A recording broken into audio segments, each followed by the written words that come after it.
we present What-Ho Jeeves by P.G. Wodehouse.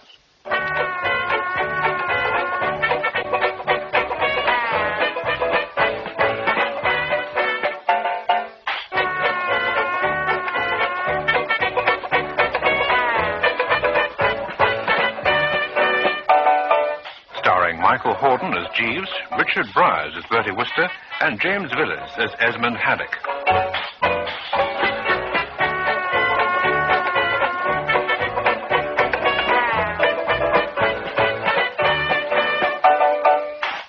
From the book The Mating Season, Episode 4, The Village Concert. Of all the frightful aspects of life at Deverill Hall, the Hampshire residence of Esmond Haddock and his 5 aunts, just about the foulest was that Gussie Fink-Nottle and I had exchanged roles, self having checked in as Gussie, and Gussie answering to the name of Wooster.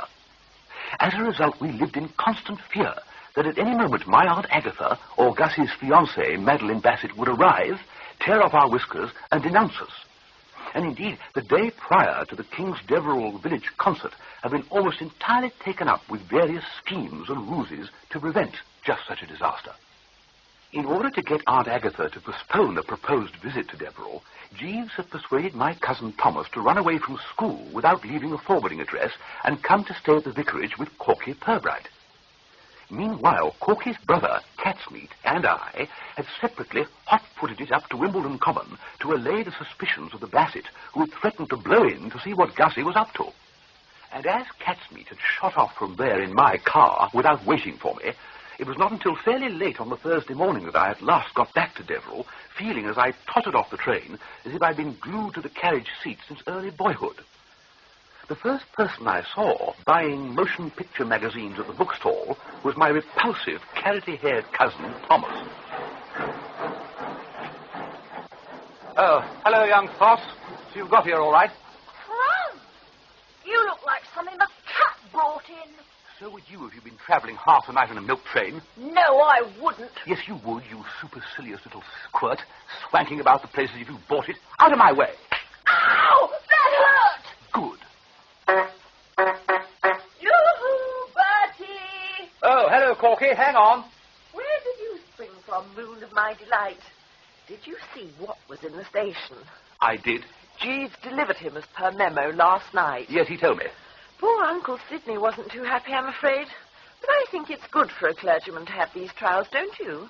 It makes him more spiritual and consequently hotter at his job. I love him anyway.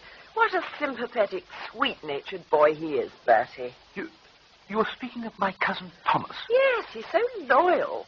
When I told him Constable Dobbs had arrested Sam Goldwyn for biting him in the leg, he simply boiled with generous indignation and promised to think up some means of retaliation. What? Yes, wasn't that angelic of him? By the way, have you seen Catsmeat? Not to speak to, no. Why? I met him just now, and he was singing like a linnet all over the place. He had a note from Gertrude Winkworth this morning, and she says that if and when she can elude her mother's eye, she will elope with him. His cup of joy is full. I'm glad someone's is. Bertie, my lamb, what's the matter? What have you been doing to yourself? What have you been doing to yourself? You look like... Something the cat brought in? I was going to say something excavated from Tutankhamun's tomb. What's been happening? Corky, I've been through hell. Oh? And how were they all? I've just come back from Wimbledon. From Wimbledon? But Catsmeat was attending to the Wimbledon end. He told me he'd been down to head Madeline Bassett off. He succeeded, by the way. Oh, he did? Well, that, I suppose, is something. Yes, but what did you go to Wimbledon for? Me? I went to Wimbledon, young C. Pirbright, in order to intercept and destroy a letter Gussie wrote to the Bassett yesterday telling her their engagement was off because his heart now belonged to you. What? Yes. Gussie's heart belongs to me? Yes. What do you expect, you infernal young pipsqueak, when for the last 5 days you've been making this Fink-Nottle the plaything of an idle hour? The superheated newt fancier's completely non-compass about you. Look at the way he frisks and bleats around. Why do you encourage him? Are you trying to activate the green-eyed monster in Esmond Haddock? No. Well, that's what it very well looks like. But whatever the reason, Corky, it's got to stop. I've explained to you what would happen if the Fink-Nottle Bassett romance gets sand in the gears to such an extent that it ceases to tick over. Bertram Wooster will be faced with a fate that is worse than death, viz., Marriage. You must cool Gussie off right away. Every second he spends out of the Frigidaire is fraught with peril. You want me to return him to circulation? Exactly. Switch off the fascination. Release him from my clutches. That is right. Certainly, I'll attend to it as soon as convenient. Well, why not instanter? Well, I'll tell you, Bertie, there's a little job I want him to do for me first. Job? What job? Corky! Ah, here's Thomas at last. I've decided what to do to that cop who arrested your dog. I'm going to curse him. What? Curse him. Wham! Smack! Wham! My God, you can't do that. Why not? Yes, why not, Bertie? People do it to people in detective stories the whole time. All you need is a small but serviceable rubber bludgeon. Have you got one, Thomas? Yes. I bought one in 7 Dials last holidays. I was going to use it on Stinker of a lower fourth, but Dobbs is going to get it now. Oh, that is sweet of you, Thomas. And you're quite right. It will do Dobbs all the good in the world to be coshed. It may prove a turning point in his life. But Bertie, be quiet.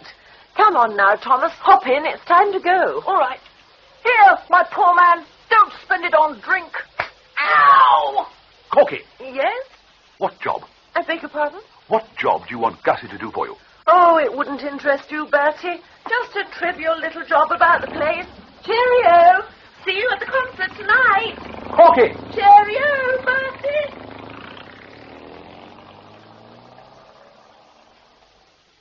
As I hoofed along the road that led to Deverill Hall, speculating dully as to what precisely Corky had meant by the expression trivial little job, something large and Norfolk-jacketed hove into sight, and I identified it as my host, Esmond Haddock. Owing to the fact that, on the instructions of Dame Daphne Winkworth, port was no longer served after dinner, I had not enjoyed a tete-a-tete with Esmond since the night of my arrival, when he had confided to me that Corky was still the lodestar of his life. I'd seen him around the place, of course, but always in the company of a brace of assorted aunts or that of his cousin Gertrude, in each case looking Byronic. Today, Esmond looked more sombre than ever. I wasn't surprised. It was plain that he, too, had noted Gussie's spotty work apropos Corky and was feeling it deeply. He greeted me with a moody twitch of the cheek muscles, as if he had thought of smiling, and then thought again, and said, oh, to hell with it. Hello there. Hello, Esmond. Nice day. Yes. Out for a walk? Yes. You out for a walk? Yes. I'm out for a walk. I just ran into Miss Pirbright. Oh? Miss Pirbright, eh? Yes. Was Wooster with her? Oh, I see what you mean. No, she was alone. You sure? Certain. He may have been lurking in the background, behind a tree or something. The meeting occurred in the station yard. He wasn't skulking in the doorway. Oh, no. Strange. Don't often see her without Wooster these days. No. No. Tell me about the fellow Gussie.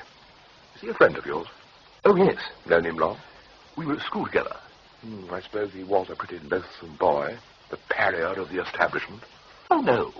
Changed after he grew up, eh? Well, he certainly made up leeway, all right. Because of all the slinking snakes, it has ever been my misfortune to encounter. He is the slimiest, the fish-faced trailing arbutus. He's not a bad chap. That may be your opinion, Gussie, but it is not mine. Nor, I should imagine, that of most decent people. Hell is full of men like Wooster. What the devil does she see in him? I don't know. Nor anyone else. Now, I have studied the fellow carefully and without bias. He seems to me to be entirely lacking in charm. Have you ever turned over a flat stone? From time to time. And what came crawling out? A lot of obscene creatures that might have been his brothers.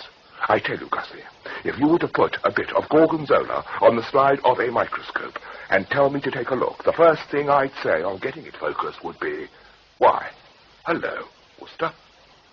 Oh, I know the specious argument you are going to put forward.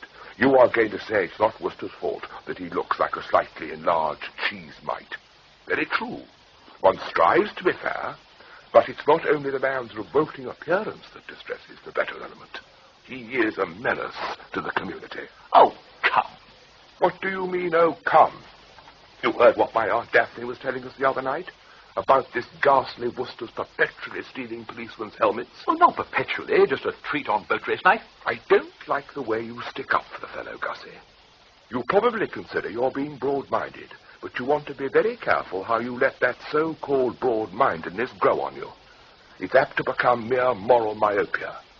The facts are well documented. Whenever Wooster has a spare moment, he goes about London persecuting unfortunate policemen, assaulting them, hampering them in their duties, making their lives a hell on earth. Well, I'll tell you one thing, Gussie. I only hope he intends to start something on those lines here, because we're ready for him. Eh? Ready and waiting. You know Dobbs? The flatty? Ah, village constable, yes. A splendid fellow, tireless in the performance of his duties. I've not met him. I hear his engagement to Queenie, the parlourmaid, is broken off. So much the better, for it will remove the last trace of pity and weakness from his heart. I've told Dobbs all about Wooster and warned him to be on the alert. Let Wooster so much as lift a finger in the direction of Dobbs's helmet, and he's for it. You might not think so at a casual glance, Gussie, but I am a justice of the peace. I sit on the bench at our local sessions and put it across the criminal classes when they start getting above themselves. If Wooster comes up before me, I shall give him 30 days without the option, regardless of his age or sex. You wouldn't do it, that is. I would, and I am looking forward to it. Let Wooster stray 1 inch from the straight and narrow path, just 1 inch, and you can kiss him farewell for 30 days. Well, I'll be moving along, Gussie. I find it helps a little to keep walking. Goodbye. Cheerio, Esmond. Oh, my golly. Oh, gosh. If only Jeeves were here. Good morning, sir. Jeeves, have you just manifested yourself out of the void? No, sir. I'm returning from the village where I have been running some errands for my Uncle Charlie. May I make a remark, sir? Certainly, Jeeves. Carry on. Make several. It is with reference to your appearance, sir, if I might take the liberty of suggesting... Go on, say it. I look like something the cat found in Tutankhamun's tomb, don't I? I would not go so far as to say that, sir, but I have unquestionably seen you more soigné. As in way down upon the Soigné River, you mean? Sir? Oh, it doesn't matter, Jeeves. Very good. You appear somewhat distrait, sir, if I may say so. I am distrait, Jeeves. About as distrait as I can stick. And there's enough to make me distrait. Not only have I got to stand up on a stage tonight and tell an audience, probably well provided with vegetables, that Christopher Robin goes hoppity-hoppity-hop. Yes, sir. The village concert. Quite. But it's not just that, Jeeves. What is really making me distrait at this moment is that man is up to it again. Sir? Sorry to speak in riddles. What I mean is that Gussie has once more become a menace of the first water. Indeed, sir. In what way? I will tell you. What started all this ranny-gazoo? The circumstances of Mr. Fink-Nottle being sent to prison, sir. Exactly. Well, it's an odds-on bet that he's going to be sent to prison again. Indeed, sir. I wish you wouldn't keep saying indeed, sir. Yes, the shadow of the pen is once more closing in on Augustus Fink-Nottle. One false step and into the coop he goes for 30 days, and we know what will happen then, don't we? We do indeed, sir. Of course, it may be, Jeeves, that I am mistaken in supposing that this old lag is about to resume his life of crime, but I don't think so. Here are the facts. Just now I encountered Miss Pirbright in the station yard, and during our conversation she happened to mention there was a little job she was getting Gussie to do for her, and her manner was evasive, or shall I say furtive. Whichever you prefer, sir. Well, it was the manner of a girl guiltily conscious of being in the process of starting something, and the thought that smote me like a blow was that if that is so, it's 100 to 8 it's something in the nature of reprisals against Constable Dobbs. What ho, I said to myself. Hello, hello, hello, hello, hello. If I might interrupt for a moment, sir. I'm happy to inform you that my efforts to secure a clerk for Mr. Esmond Haddock at the concert this evening have been crowned with gratifying success. The back of the hall will be thronged with his supporters and well-wishers. I fail to understand you, Jeeves. If you recall our conversation of last Saturday morning, sir, you requested me to assemble a clerk for Mr. Haddock in the hope that, emboldened by a warm reception for his song this evening, he would defy the Mrs. Deverill, his aunts, thus effecting a reconciliation betwixt the young gentleman and Miss Purbright. Well, yes, Jeeves, I remember all that, and the fact that you've got a Clerk, sir? Yes, the fact you've got a clerk set up is excellent news. But what I'm dashed if I can see is what it's got to do with the res under discussion. I am extremely sorry, sir. It was your observing hello, hello, hello, hello, hello that put the matter into my mind. Oh, because of Esmond's song, you mean? Exactly, sir. Hello, hello, hello, hello, hello. Precisely, sir. But you were saying, sir... Ah, yes. Corky's psychology is an open book to me, Jeeves.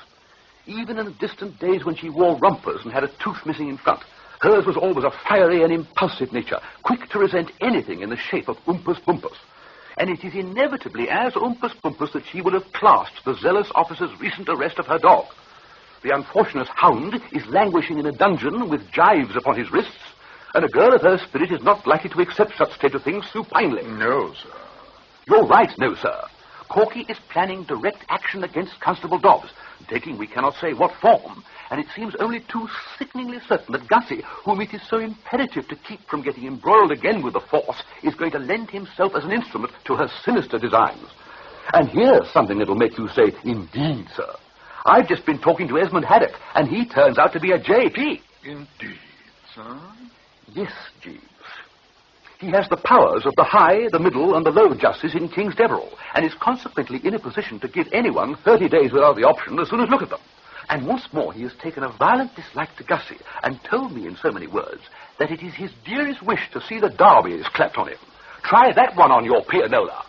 But surely, sir, Mr. Fink-Nottle's is essentially a law-abiding nature, not at all given to outbursts of social irresponsibility, such as you envisage. Oh, I agree, Jeeves. Left to himself, Gussie is the last person likely to commit a tort or malfeasance. But one must remember that the poor fathead is easily swayed. You think that Mr. Fink-Nottle will lend a willing ear to the young lady's suggestion? Her word is law to him. He will be wax in her hands. I tell you, Jeeves, the spirits are low. I don't know if you've ever been tied hand and foot to a chair in front of a barrel of gunpowder with an inch of lighted candle on top of it. No, sir, I have not had that experience. Well, that's just how I'm feeling. I'm just clenching the teeth and waiting for the bang. For all I know, Gussie may have done the deed already. It is more than likely, sir. What do you mean? If you would be so good as to direct your gaze up the road, sir, you would observe Mr. Fink-Nottle being ejected from the village police station by Police Constable Dobbs. What? Oh, my golly. But... Yes, sir. What the devil has he been doing?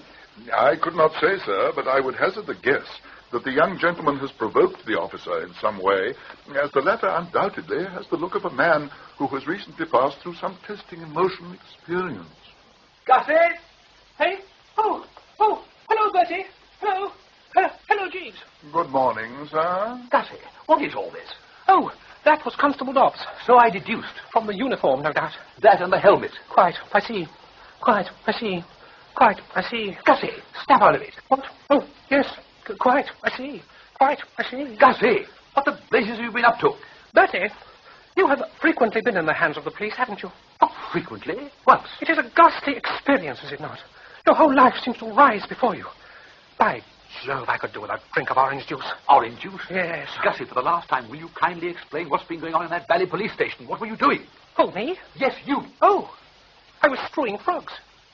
Jeeves, I think something's gone wrong with my hearing. For a moment then I thought Mr. Fink-Nottle said he'd been strewing frogs. Yes, that was what Mr. Fink-Nottle did say. Yes, Bertie, strewing frogs. In Constable Dobbs's boudoir. The vicar suggested it. Jeeves, did Gussie say the vicar suggested it? Yes, sir. Oh, my aunt. No, Bertie, what I mean is, he gave Corky the idea. She'd been brooding a lot, poor girl, on Dobbs's high-handed behavior in connection with her dog. And last night, the vicar happened to speak of Pharaoh and all those plagues he got when he wouldn't let the children of Israel go. You probably recall the incident.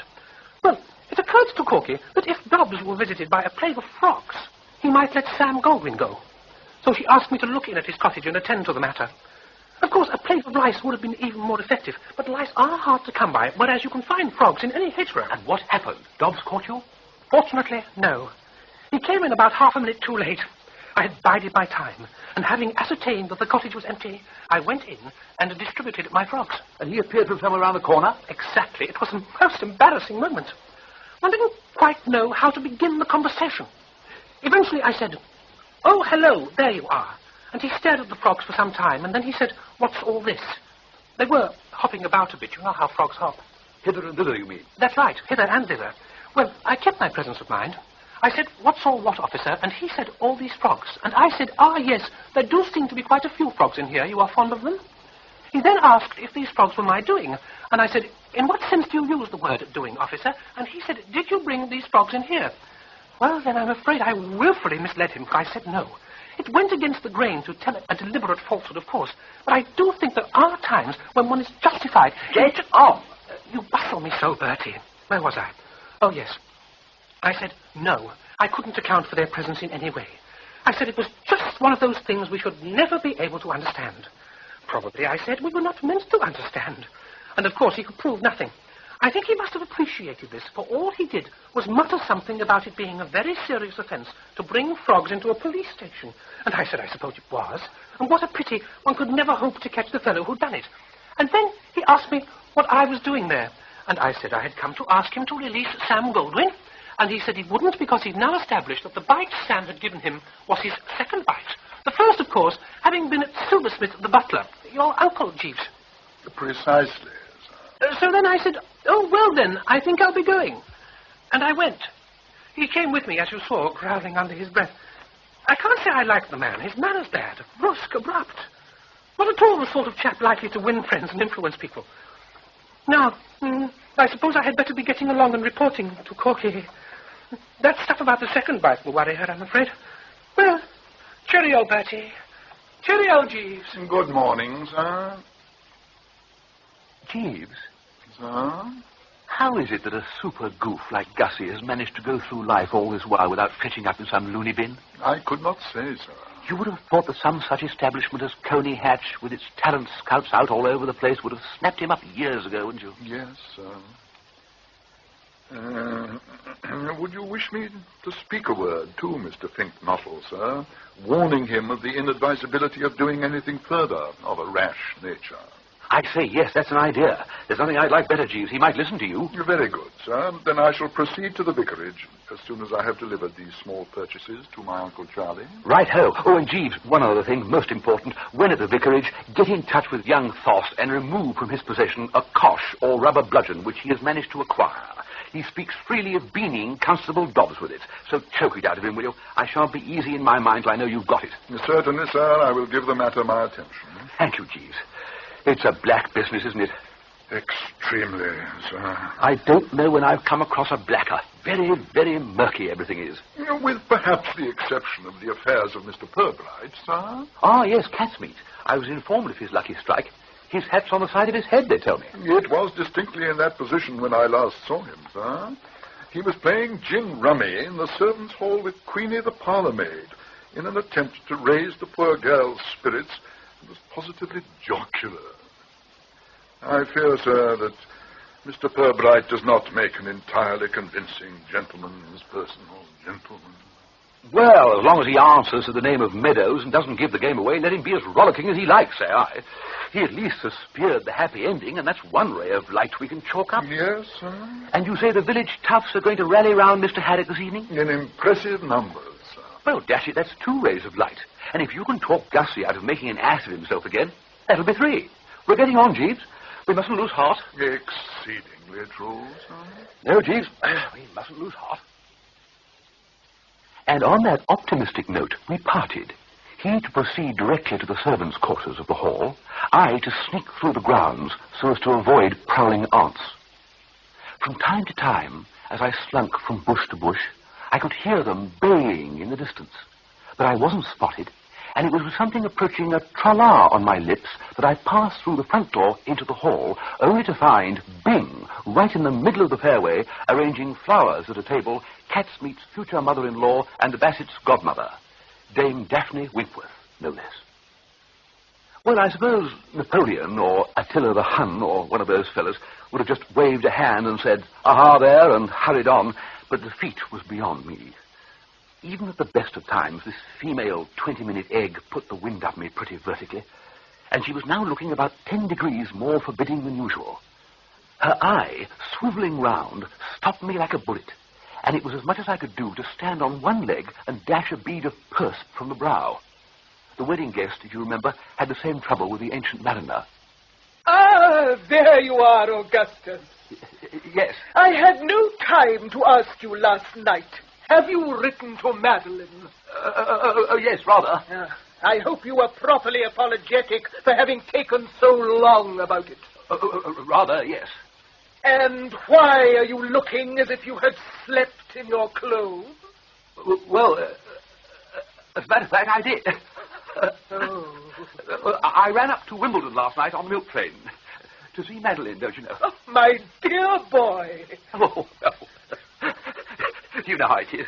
I mean, you can't say all you want to in letters. I thought, the personal touch, if you see what I mean.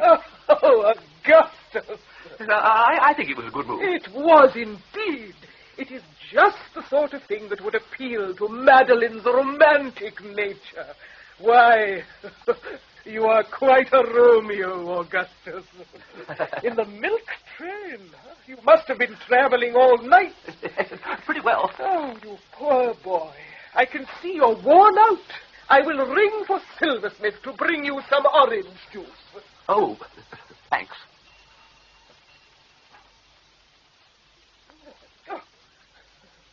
Dear me, where is he? Really? Ah, there you are, Silversmith. Yes, my lady. I must apologize for my delay in answering the bell, my lady. When your ladyship rang, I was in the act of making a speech, and it was not until some moments had elapsed that I became aware of the summons. Making a speech? In honor of a happy event, my lady. My daughter Queenie has become a fiancée. Indeed? Is Queenie your daughter? Yes, sir. Golly. And who is the happy man, Silversmith? A nice, steady young fellow, my lady. A young fellow called Meadows. Meadows? Yes, sir. From the village? No, my lady. Meadows is Mr. Fink-Nottle's personal attendant. Rather? Yes, quite. I say. Yes, sir, Silversmith. Mr. Fink-Nottle would like a glass of orange juice. Very good, my lady. You will no doubt be wanting to change your clothes, Augustus. Silversmith will bring the orange juice to you in your room. Oh, thanks. He might tell Katz Meadows to bring it. Why, of course. You will want to wish him happiness. That's right. Yes, that's right. Wish him happiness. Oh, yes, quite.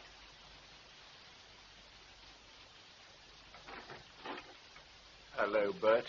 Cat's meat. I say, Bertie, old man, a rather unfortunate thing has happened. I know. This morning you finalized your plans for marrying the daughter of the house, and now you're engaged to the parlourmaid. What went wrong? I'll tell you. Do you want this orange juice? No. Then I'll have it. It may help a little.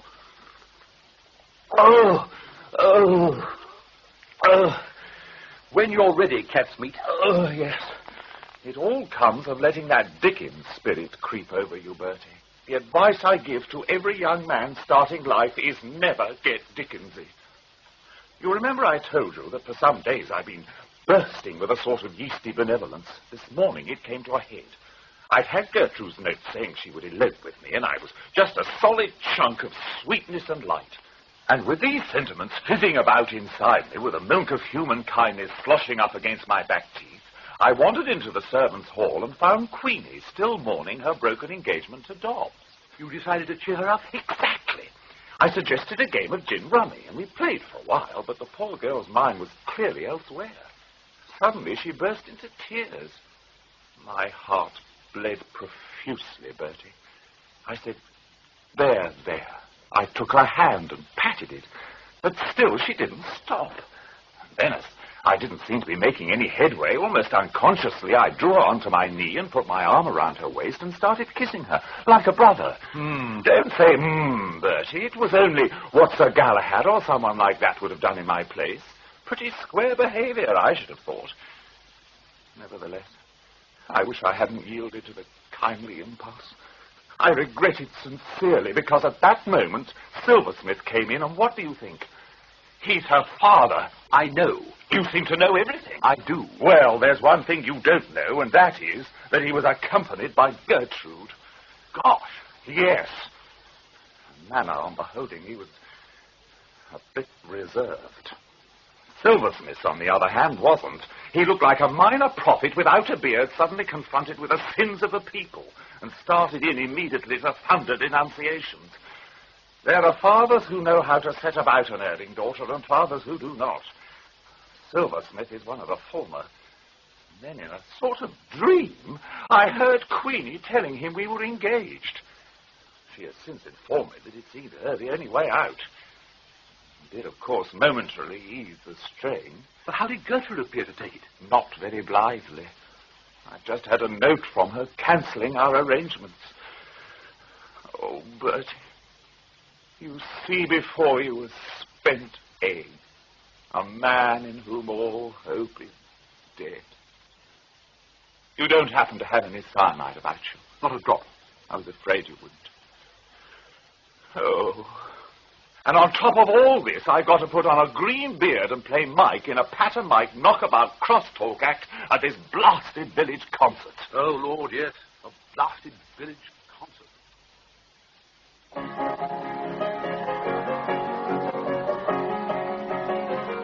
The village hall stood in the middle of the high street, just abaft the duck pond. Erected in the year 1881 by Sir Quintin Deverill, Bart, a man who didn't know much about architecture but knew what he liked. It was one of those mid-Victorian jobs in glazed red brick which always seem to bob up in these old-world hamlets and do so much to encourage the drift to the towns. When I entered it that evening, a few minutes after the concert had begun, and elbowed my way carefully through a dense wedge of tough eggs towards where Jeeves was standing, a large blonde, resembling a Criterion barmaid of the old school, was on stage singing My Hero from the Chocolate Soldier. All my own, his like on earth, who shall discover? Evening, Jeeves. Oh, good evening, sir. An excellent house. It will appear that you will be playing to capacity.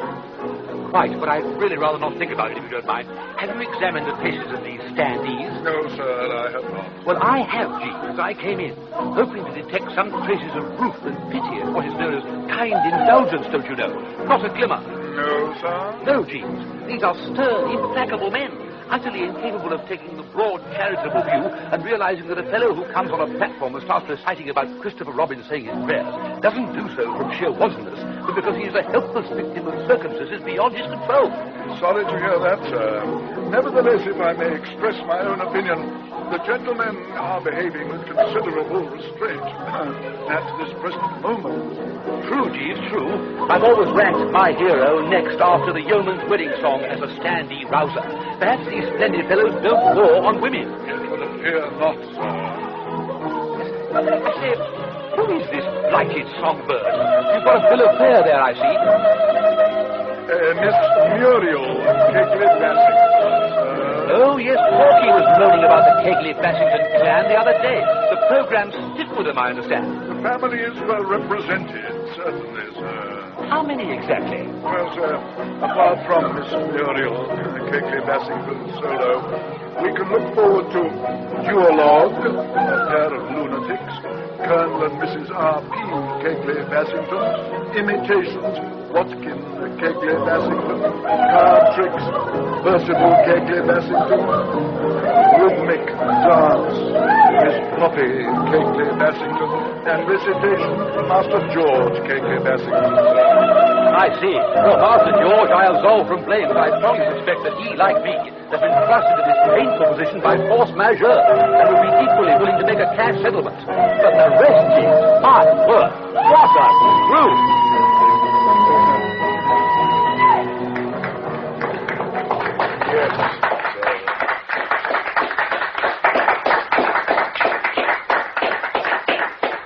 This, I would imagine, will be Master George Kegley-Bassington now, sir.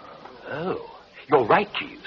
A reluctant performer is that I saw one. Yes, sir. The young gentleman certainly appears to have been propelled onto the stage by physical force. Bend back, Aha! Note the belligerent pause, Jeeves, to see if anybody wants to make anything of it. Or has he forgotten the next line? And battle was a soldier bold. Oh, right, Dad, I know. Ben Battle was a soldier bold and used to water along. A cannonball took off his leg so he laid out his arms. Now, as they bore him, off the field, he said, no, said he, oh yes, let others shoot, for here I leave my second leg and the 42nd foot. Well, The army surgeons made how him limp. about Said that? Barely adequate performance. Absolutely. It would be difficult, nay, impossible to imagine anything lousier. And yet, Jeeves, this is what's so encouraging. It's producing nothing whatever in the nature of a demonstration from our neighbours. Could it be, do you think, that these rugged exteriors hide hearts of gold? It is not impossible, sir. It certainly isn't. They don't war on women. They don't war on children. Might it not easily happen that they won't war on Woosters either? We can but hope, sir. Absolutely. I am definitely encouraged, Jeeves. What's next on the menu? A violin solo by Miss Eustacia Pulbrook, sir, followed by impressions of woodland songsters which are familiar to you all from Mr. Adrian Higgins, King's Deverill Gravedigger. Then the Hibernian entertainment featuring Mr. Pirbright and Mr. Fink-Nottle. Oh, the pantomime crosstalk act, yes. And then? Mr. Haddock's songs. Good, excellent. Ah, that'd be splendid. Can't wait for that. Hello? Hello? I think Master George has dried up completely. Yes, he's shambling off.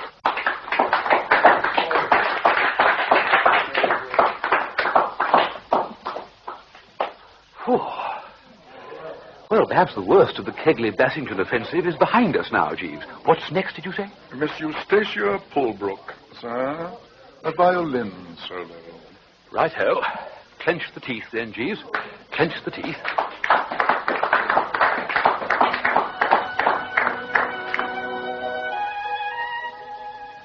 Except for knowing that when you've heard one, you've heard them all, I'm not really an authority on violin solos, so I cannot state definitely whether La Pulbrook's was or was not a credit to the accomplices who had taught her the use of the instrument.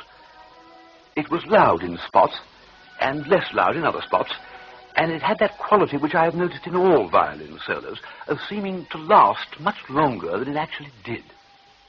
However, it blew over eventually, and the stage was left to Adrian Higgins, and while his impressions of woodland songsters didn't go with any particular bang, the drawing of a cork and pouring out of a bottle of beer which took him off made a solid hit, leaving the customers in excellent mood. So all in all, Gussie and Catsmeat couldn't have had a better spot, and when they came on, festooned in green beards, they got a big hand. It was the last time they did. The act died standing up. Right from the start, I saw that it was going to be a turkey, and so it proved. It was listless. It lacked fire and oomph. Their very opening words struck a chill. Hello, Pat. Hello, Mike. How's your father? He's not enjoying himself just now, Begorra. What's he doing? 7 years. Faith and begob. And how's your brother, Jum? He's just got a job as a swimming teacher. Is he happy? No, Begorra. He's often in low water. Faith and begob. And who was that lady I saw you coming down the street with? Who is that lady you saw me coming down the street with? Yes, Begorra. Who was that lady I saw you coming down the street with? Faith and begob. That was no lady. That was my wife. Why do bees hum? I don't know. Why do bees hum? Because they can't remember the words. Jeeves. You know that grey, hopeless feeling you sometimes get listening to the rain at 3 o'clock on a Sunday afternoon in November? Yes, sir. I've got it now. Yes. But, Dashy, what's wrong with the blighters? I would imagine that Mr. Pirbright's despondency might be attributed to the fact that Miss Winkworth, sitting in the front row, must be clearly visible to him. true, Jeeves. But what's Gussie got in his mind? I could not say, sir. Oh, golly. I think Gussie's fallen into a trance. My sister's in the ballet. I said my sister's in the ballet. Oh, God. You say your sister's in the ballet. Yes, begorra, my sister's in the ballet. What does your sister do in the ballet? She comes rushing in and then she goes rushing out. What does she have to rush like that for? Faith and begorra, because it's the Russian ballet. Oh, come on, Gussie. They're going, Jeeves. But a moment too soon, in my view. No, sir. They look like a couple of pallbearers who've forgotten the coffin. Now what? Mr. Haddock, sir.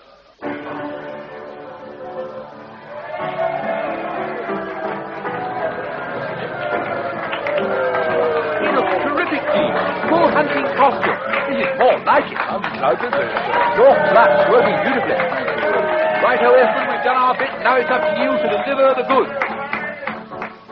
The sun is high up in the sky, the morn is bright and fair. The eager hounds are in full cry, their barking rends the air. Hello, hello, hello, hello, hello. A-hunting we will go, my lads, a-hunting we will go. Pull up your socks and case the box and lay the blighter low. Oh, hearken to the merry horn, over brake and over thorn, we'll ride over our bags get torn. What ho, what ho, what ho.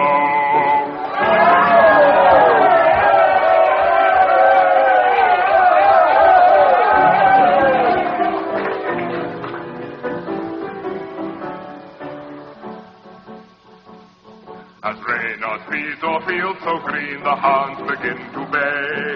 The sun is bright, the air is keen, so hunt we must today. Hello, hello, hello, hello, hello. A-hunting we will go, my lads, a-hunting we will go. Esmond's making an absolute socko. A showstopper, by Jove. Extremely gratifying, sir. My golly, after a triumph like this, he need never stand in fear of those ballet answers again. What ho, what ho, what ho.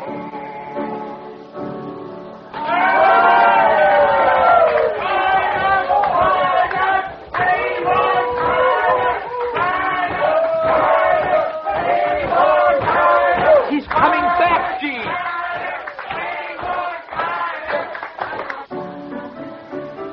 Well, if I go a tenth as well as this, Jeeves, with my Christopher Robin poems, I shall... Jeeves. Is something the matter, sir? You bet something's the matter, Jeeves. I've forgotten every word. Sir? But those infernal poems. I don't know, my disturbed night, my taxing day and whatnot. I've forgotten every blasted word. Indeed, sir. Jeeves. Yeah, I beg your pardon, sir. I should have said, really, sir. Really, sir, it's just as bad. This calls for a gore blimey at the very least. Jeeves, I've forgotten every damn word. I shall stand up there in front of that Union Jack, opening and shutting my mouth like a goldfish. Jeeves, a solution, please, and make it snappy. You cannot jog your memory, sir? No, I can't. In that case, I think you would be well advised to refrain from attempting to entertain the audience, sir. Quite, but how can I? I would suggest, sir, that you hand the whole conduct of the affair over to Mr. Haddock. Eh? I am confident that Mr. Haddock would gladly deputize for you, sir. It is only necessary to look at the young gentleman at this moment, sir, to observe that he is in an uplifted frame of mind. I have no doubt that he would welcome the opportunity to appear again before his public after the intermission. But he couldn't learn the stuff in time. No, sir, but he could read it from a book. You think so? Undoubtedly, sir. Tonight, Mr. Haddock is the idol of King's Deverill. You mean he could get away with anything? Exactly, sir. Yes, I think you're right. As always, you have found the way. Right-o then, Jeeves. Oh, but I say, I haven't got the book with me. I have a copy on my person, sir. I have been intending to station myself at the side of the stage in order to prompt you, as I believe the technical expression is, should you have had need of my services. It's dashed good of you, Jeeves. Very white, very futile. Not at all, sir. I will step round to the stage door at once in order to explain the position of affairs to Mr. Haddock the moment he leaves the stage. Right-o, Jeeves. And I shall come up with you. I intend to spend the rest of the evening in the Goose and Cowslip across the road. Very good, sir. Thank you, Jeeves. Hello, a-hunting we will go, my lads, a-hunting we will go. All up your socks and Bertie! Bertie! Gussie, is that you? Yes. I say, Bertie, are you going into the pub? Yes. Do you think you could get me some brandy? You mean orange juice? No, I do not mean orange juice. I mean brandy. I don't like to go in myself with this green beard on. Well, why did you take it off? I can't get it off. I stuck it on with spirit gum and it hurts like sin when I pull at it. Now, Bertie, please, some brandy, quick. About a bucketful. I have to nerve myself for a frightful ordeal. Gussie, you're forgetting. Your ordeal is over. You've done your act, and pretty lousy it was, too, if I may say so. What's the matter with you? Wasn't I good? No, you were not good. You were cheesy. Your work lacked fire and snap. Well, so would your work lack fire and snap. If you had to play the knockabout crosstalk act and know that directly the thing was over, you were going to break into a police station and steal a dog. What? Say that again. What's the point of saying it again? You heard. I promised Corky I'll go to Dobbs's cottage and extract that dog of hers. She will be waiting in the car near at hand and will gather the animal in and whisk it off to the house of some friends of hers who live a few miles along the London road, well out of Dobbs's sphere of influence. So now you know why I want brandy. Oh, my God. I want brandy, too.